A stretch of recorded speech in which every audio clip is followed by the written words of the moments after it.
Herkese merhabalar. Kanalıma ve mutfağıma hoş geldiniz. Bugün sizlere yapımı yine oldukça pratik, lezzet ve sunumu harika bir pasta tarifiyle geldim. Bir defa denediğiniz takdirde sürekli yapmak isteyeceğinizi düşündüğüm bir tarif. Kullanmış olduğum malzemeleri videonun açıklama kısmında belirttim. Bu arada beni hangi şehirden izlediğinizi videonun yorumlar kısmında belirtirseniz çok mutlu olurum. Ben lafı daha fazla uzatmadan hemen tarifimizin yapımına geçmek istiyorum. Ben tarifimi 1,5 paket petibör bisküviden hazırladım. Sade petibör bisküvi kullandım. Kakaolu petibör bisküvi de kullanabilirsiniz ya da karışık da kullanabilirsiniz. Kendi zevkinize göre ya da elinizde hangisi varsa. Bisküvileri rondoya alarak tamamen un ufak oluncaya kadar rondodan geçiriyorum. Bu miktardaki bisküvi ile benim kullandığım kalıpla 6 porsiyon çıktı. Porsiyonlar çok küçük değil yalnız. Eğer sizler daha fazla yapmak isterseniz bisküvi miktarını ve diğer malzemelerin miktarını artırabilirsiniz. Bisküvilerimiz hazır. Onları bir karıştırma kasesine aldım. Üzerine 1 çay bardağından biraz eksik pudra şekerini ilave ediyorum. Sonrasında 2 yemek kaşığı kakao ekledim. Sizler kakaolu petibörle hazırlarsanız kakao kullanmaya da bilirsiniz. Ben kakaolu olmasını istediğim için 2 yemek kaşığı kullandım. Sizler damak tadınıza göre bu tarife toz halinde fındık, fıstık, ceviz ve benzeri malzemeler de ekleyebilirsiniz. Ben eklemeyi tercih etmedim. Bu şekilde sade bir şekilde hazırladım. Kuru malzemeleri karıştırdıktan sonra 2 yemek kaşığı, 2 dolu yemek kaşığı kadar tereyağını eritmiştim. Onu da ilave ediyorum ve güzelce karıştırıyorum. 2 dolu yemek kaşığı 1,5 paket için tam olarak ideal oluyor bence. Sonrasında 1 su bardağı süt ekledim. Bu arada kullanmış olduğum su bardağının ölçüsü her zaman olduğu gibi 200 mililitre. Çay bardağının ölçüsü de onu da pudra şekeri ölçümünde kullandım. 100 mililitre, yani ikisi de klasik bardaklardan. 1 su bardağı süt karışımın istediğim kıvama gelmesi için tam olarak ideal oluyor. Karıştırdıkça kıvamı istediğim hale alıyor. Birazdan daha yakından da göstereceğim sizlere. Bu kıvam şekil almaya oldukça müsait. Dilerseniz elinizle toplar halinde şekil verin.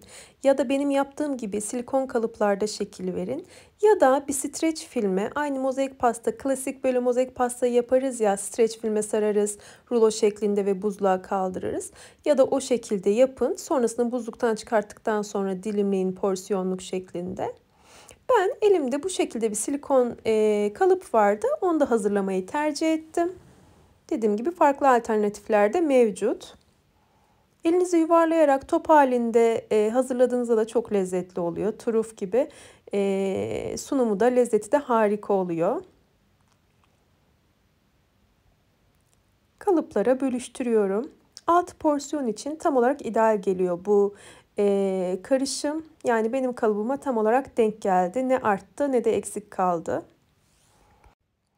Kullandığım kalıbın tam olarak şeklini alması için üzerine bastırarak yerleştirmem oldukça önemli. Alt kısmı zaten kalıbın görüyorsunuz, hafif böyle kıvrımlı yerleri var. O kısımların daha nizami çıkması için bu şekilde biraz yukarıdan baskı yapıyorum ki buzluktan çıkarttıktan sonra kalıbın tam olarak şeklini alsın. Sizlere de önerim, eğer kalıpta hazırlarsanız iyice bastırın ki kalıbın tam şeklini alsın. Hazırlık aşaması bu kadar. Çok kısa sürede hazır oldu gördüğünüz gibi. Silikonun üzerine streç film geçiriyorum. Silikon kalıbının üzerine hemen yapışıyor zaten, hava almayacak şekilde streç film. Sonrasında bu şekilde buzluğa kaldıracağım ben. Ben bir gün boyunca dondurucuda, buzlukta dinlendirdim. Eğer daha dar vaktiniz varsa 2 saat kadar dinlendirmeniz yeterli olacaktır. 2 saat de yeterli gelir. Ben ertesi gün servis ettim.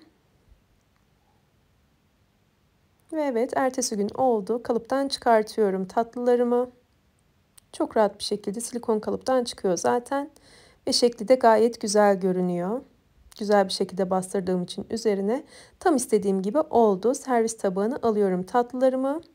Şu an çok sert, buzluktan yeni çıkarttığım için. Bu şekilde donduktan sonra buzdolabında muhafaza etmeniz gerekiyor. Çünkü buzluktan çıktığında böyle dondurmanın dış kısmı gibi sert bir dokuda oluyor.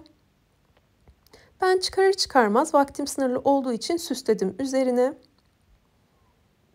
Asıl kıvamı buzdolabına bir müddet bekledikten sonra oluyor. Bunu da belirtmek istiyorum.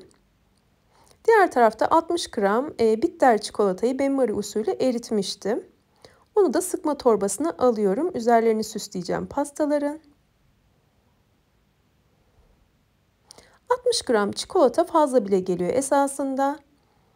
Yani ortalama 40 gram kadar eritmeniz yeterli olacaktır. Üzerini benim gibi süsleyecekseniz eğer çizgiler halinde.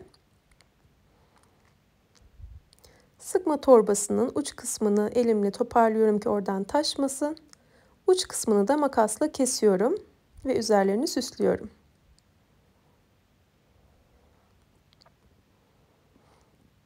Pastalarım soğuk olduğu için ve çikolatayı erittiğim için eriyen çikolata soğuk bir zeminle karşılaştığında direkt donuyor. Ben hatta üzerine malzemeleri eklemek için geç bile kaldım. Çikolatanın üzerine parça fındık eklemek için diğer tarafta hazır bulunduruyordum fındığımı. Çikolatalar donmaya yakın eklemek aklıma geldi. Dördüncüyü de süsledikten sonra hemen fındıkları ekledim. Sizler süsledikten hemen sonra ekleyin ki çikolatanın üzerine parça fındıksa kullandığınız malzeme ya da fıstık, Hindistan cevizi her neyse hemen yapışsın. Çünkü çok çabuk donuyor altındaki malzeme soğuk olduğu için. Ben üzerini bu şekilde dekore ettim. Çok da güzel oldu bence. Belirttiğim gibi halen daha soğuk. Şöyle bir 45 dakika kadar bu şekilde buzdolabında dinlendikten sonra lezzetine doyum olmayacak. İnanın ben dediğim gibi vaktim sınırlı olduğu için hemen sizlere iç dokusunu da göstereceğim. Yalnız iç dokusunu gösterirken sert olduğu için biraz kaşıkla almakta zorlanıyorum. Size karşı saydam olacağım. Buzdolabında bir işte 45 dakika 1 saat kadar bekledikten sonra bu sert kıvamdan eser kalmayacak. Tabii ki yumuşak bir dokuya gelecek. Yumuşak, gayet güzel bir pasta olacak. Görüntüsü gibi lezzeti de inanın tek kelimeyle harika oluyor. Muhakkak deneyin derim. Umarım tarifimi denersiniz ve beğenirsiniz. Eğer tarifimi buraya kadar izlediyseniz ve beğendiyseniz aşağıda yer alan beğen butonuna tıklarsanız çok mutlu olurum. Ve hala kanalıma abone değilseniz yine aşağıda yer alan abone ol butonuna tıklayarak yanındaki bildirim ziline basarsanız yeni tariflerimden anında haberdar olabilirsiniz. Yeni tariflerde görüşmek ümidiyle, sağlıkla ve afiyetle kalın, hoşça kalın.